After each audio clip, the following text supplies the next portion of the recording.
Welcome to the podcast, the last one of 2025, Nothing But Net, the head coach at the University of Maryland, undefeated and number 7 in the country, Brenda Frese. Coach, thanks for being with us. Oh, thanks for having me, Debbie. Happy holidays. Happy holidays to you. I know you're celebrating with the guys. What are the guys getting under the tree this year? Ooh, besides Cole? They're on the naughty list? No, not at all. These two fine young men, lots of surprise. They actually don't, they're teenagers. So how much do you really want besides clothes and money? Yeah, money, experiences. They get that, plenty of those with you, traveling around the country with you. It's awesome. I do want to say this, when I've called and left a voicemail for you, I do love the fact that you left the boys' voice on there. They're so young when they recorded your voicemail. It's adorable. It's absolutely cool. Yeah, the beautiful thing is their generation, they don't even wait to leave a message on voicemail. So they have no idea that will never be removed. I love it.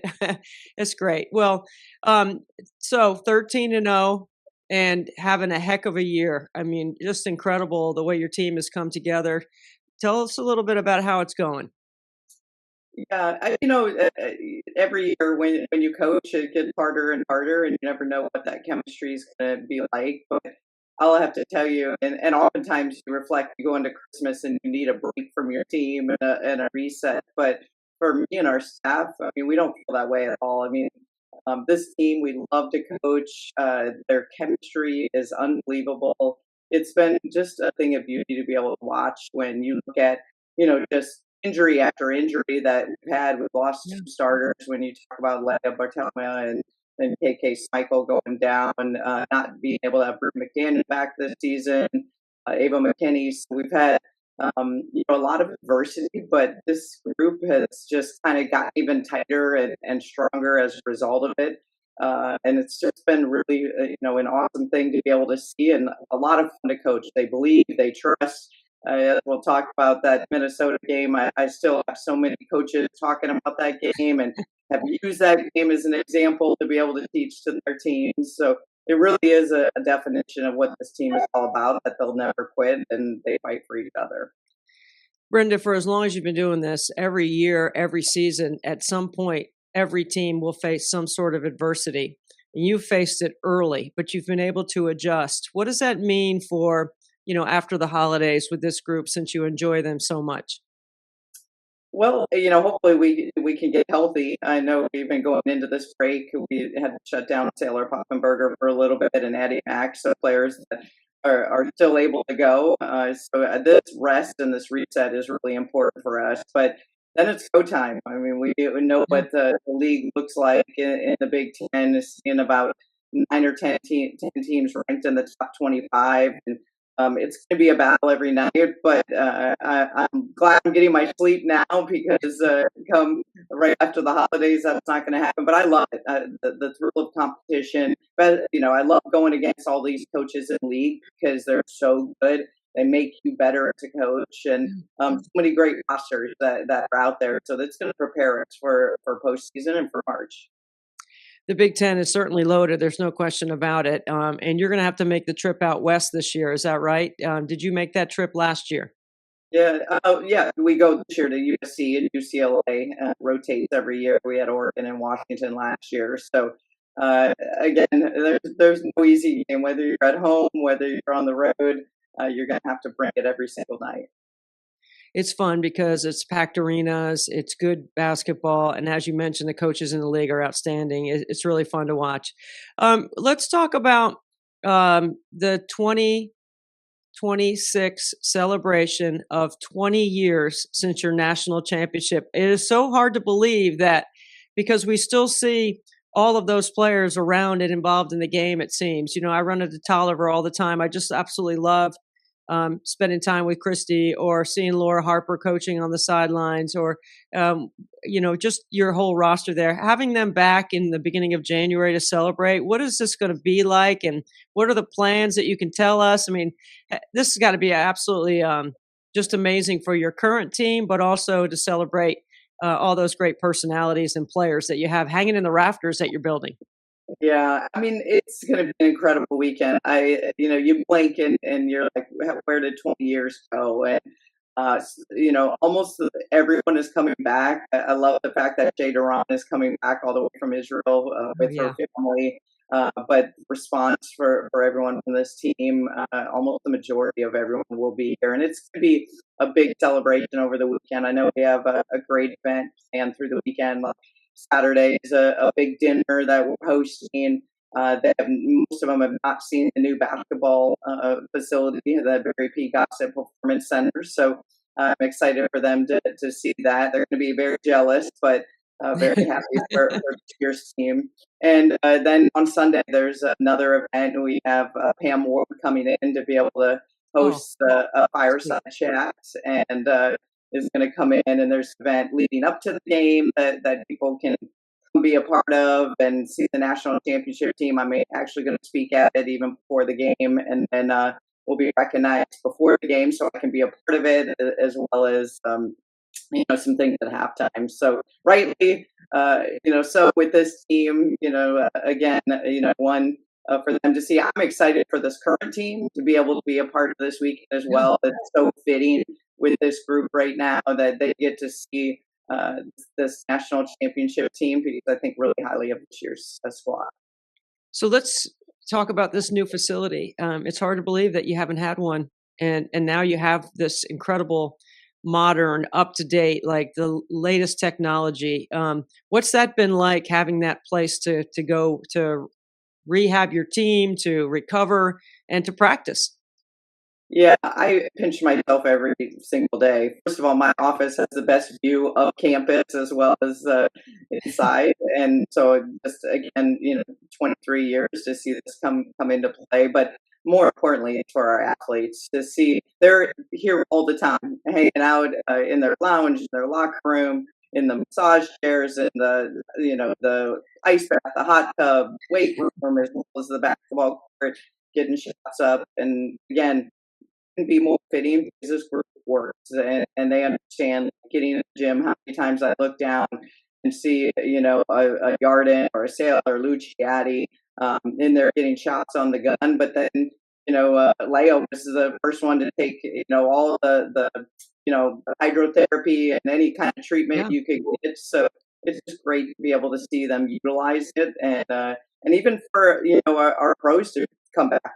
Francis Tiapo, hit me up and was like, I think because I'm the only coach he knows here anymore. But Francis and I have always had a great relationship, and we always have our alums come back, and I Mhm. love it. They're coming in to use the weight room, use our athletic training facility. We're Maryland through and through, and we want them in. We have had a great start to college basketball. You have had a great start to college basketball, and there's been a lot of great individual performances. I've seen a lot of players drop big numbers, but to do what your team did on the road at Minnesota, that is absolutely ridiculous. I don't even know which stat or which number is more impressive than another, but you've been kind enough to take us through some of those magical moments, is what I would call them, about the end of that game. So we want to go inside what you're thinking, the strategies, all the things that you're doing at the end of this game. So sort of take us through what's happening here, Brenda. Yeah, I mean, this is in regulation, and obviously we're up three with a minute to go. So, for us, it's we want to play fundamental defense. We're really just trying to make them have to take a difficult shot. You're hoping you can defend without fouling, being aggressive. I thought Minnesota had a great take here. And one, which was a really, really impactful one. We weren't trying to have happen. So puts them at the free throw line, and tie ball game. Then fortunately we have a timeout. So we made a position. With this timeout, we wanted to have a play for yard, and we had been having a lot of success off of the Iverson here. So Are had you her go ahead. Are you thinking anything about the time? Like, are you trying to take it down all the way to the end of the shot clock, or are you looking for your best shot here? We're really, blend of both, but looking for our best shot. We actually had a lot of success all of this between the slip and the pick and roll, but really trying to find our best shot in here. So you're coming off the Iverson, and Okay, Garzon, who is the player of the week this year week, by the way, in the Big Ten? Yeah, yep, exactly. And didn't have it between her and Taylor. But unfortunate, almost turnover there with the pass. But hustle plays, a lot of contact in there. No call, got to fight through it to Oh, a travel call. what about that travel call? Are you allowed to say? Well, I think I was a little bit more concerned with all the contact, but it wasn't travel. I will Yeah. say it was travel. I Did can she say have that. possession? Is what I was thinking while I was watching it. But okay, Uh, let's move on. Yeah, exactly. So last possession here, right, with tie score, but actually, I went zone, Right? and some people probably with the host key kid had already um, hit 8 threes, and but I just felt like in game in my gut, like a change of defense. They were getting downhill on us a lot. So you pick your poison, and for us, it was playing the zone there. Um, so So that now they're up. We're in overtime. yep. So now we're in overtime. Yeah, played it back and forth, and we're playing the possession. We end up having to make a foul, which puts us down 5, and we have no timeouts here. So This is this is where it gets really crazy. Okay, and most people turned off the TV by now. rightly so, understood. But Addie Mack pushing it, and here you go with Yarden, and she's just loves those kind of clutch free throws. And what I'll say here, pretty cool. 2 freshmen here, Rainey Wilson, Addie Mack, in the game, first high level game. Addie Mack from Minnesota, and know that we've got to pick up, we've got to foul, be aggressive, but really a heads up play by them, like when to trap and being able to get the turnover. But this play was for Yarden completely, with being able to get the ball in a little ISO set and being able to force, to side the game. This is a direct feed, so you ISO her, and she just because you've made some threes, it's hard to pinch on that and help, right? I mean, that's a quick. You got to be thinking quick in that moment. That's a really good play call. Yeah, she wants those moments, which is awesome. So again, 6 seconds is still a lot of time, 5.5, just, making sure we kind of make that pressure hard. And here we go, double overtime. So you get into this double overtime, and we have a lot of silly fouls going down the stretch. That's probably where I was pinching myself at this point. Like most, like, man, if this game doesn't go our way, we're going to pinch ourselves for all the silly fouls. But, I mean, you're again, down 9 with a minute to go. down 9, there's a fearless freshman, Addie Mack, going aggressively to the rim and being really aggressive to take the shot. So again, got to go foul and be able to, hope they miss some free throws. Minnesota's a really good free throw shooting team, though. Let me just put this in context. Minnesota is going to win a lot of games this year. This is an excellent basketball team. I watched them in the Bahamas at Baha Mar, and they are tough. This is a big win on the road. They're going to win a lot of games.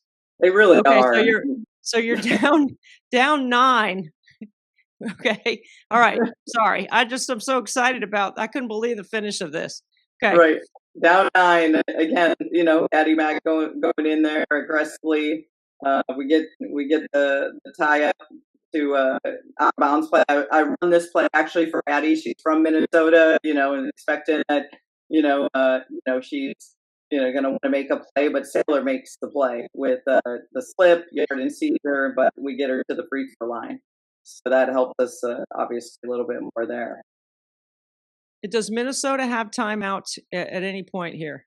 Right now they have one. We each have one timeout here. And down We 7. we can't speak to Dawn's philosophy here, but for you, I'm asking you about your philosophy here. Are you saving one to make sure you can inbound the ball? Is that probably what I was thinking that maybe she was considering? Yeah, I think you have to know your team and whether they can handle pressure or not, or maybe you're saving it for one trip, maybe not the second. Again, Hmm. it's hard to say in the moment. So many things are going your way and where things are at.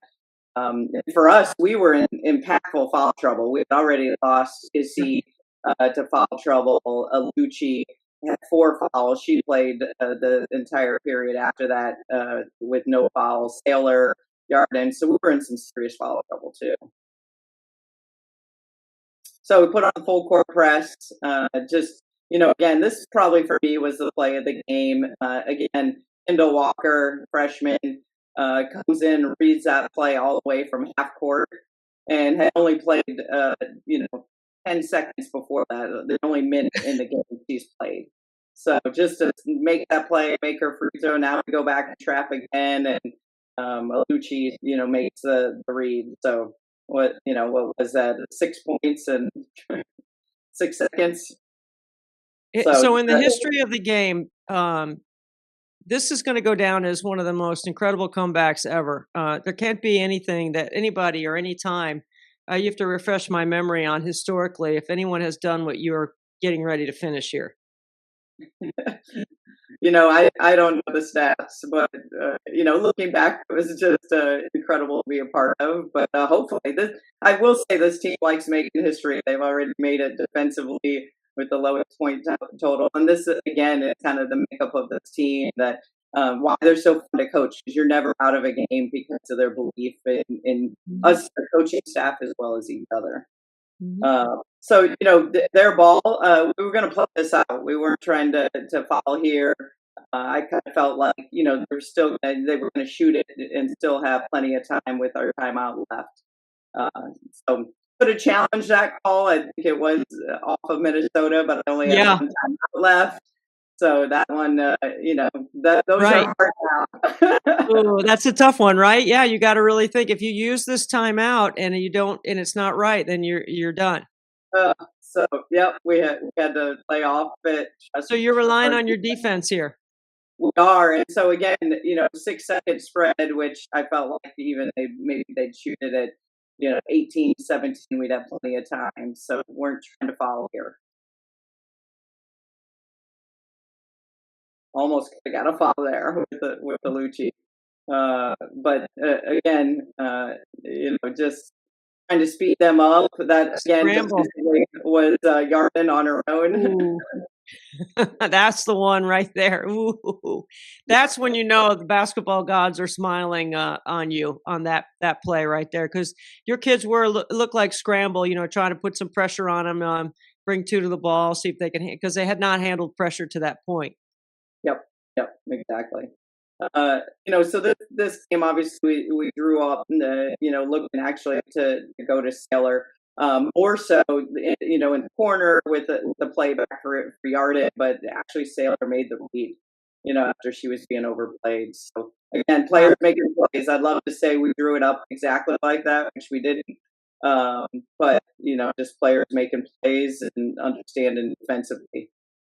Just defending without falling.